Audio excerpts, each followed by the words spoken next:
এটার নাম হচ্ছে সাইন বার। এটাতে দুটো দেখতে পাচ্ছেন, দুদিকে দুটো হুইল লাগানো থাকে। তো এটার কাজ কি আমাদের, এই সাইন বারের কাজ আমাদের মূলত হচ্ছে অ্যাকুরেট মেজারমেন্ট, মানে কোনো একটা পরিমাপ, কোনো কিছু একটা পরিমাপ করবো সেটা খুব সঠিকভাবে করার জন্য, এবং স্লিপ গেজের সাহায্যে এইভাবে অ্যাঙ্গেল সেট করার কাজে এই সাইন বারকে ব্যবহার করা হয়। তো সাইন বার কথাটার যে সাইন বার বলছি, সাইন বার হচ্ছে আমাদের যে অ্যাঙ্গেল থাকে সাইন থিটা, সেই অ্যাঙ্গেলটাকে আমাদের কি করতে হয় না,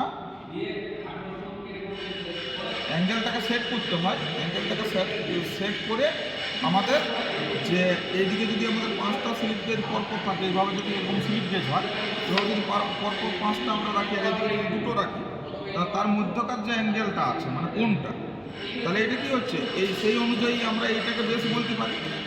এখানে যদি এইভাবে আমাদের থাকে, এরকম পরপর 5টা স্লিপ গেজ রাখা থাকে, আর এখানে যদি দুটো রাখা থাকে, তাহলে এইভাবে বসলো দুটোর উপরে, আর এইভাবে 5টার উপরে এই হাইটটা উৎপন্ন করলো উচ্চতাটা, তাহলে এইটা হচ্ছে বেস।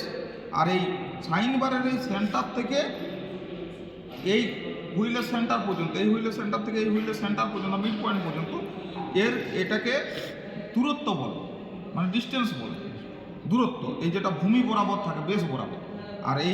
আর এই যে হাইটটা থাকে, এরকম দুটো স্লিপ গেজ এখানে থাকলে, এখানে 5টা থাকলো, এর মধ্যেকার যে কোণ উৎপন্ন করে এই যে অ্যাঙ্গেলটা, ওইটাকে বলা হয় সাইন থিটা।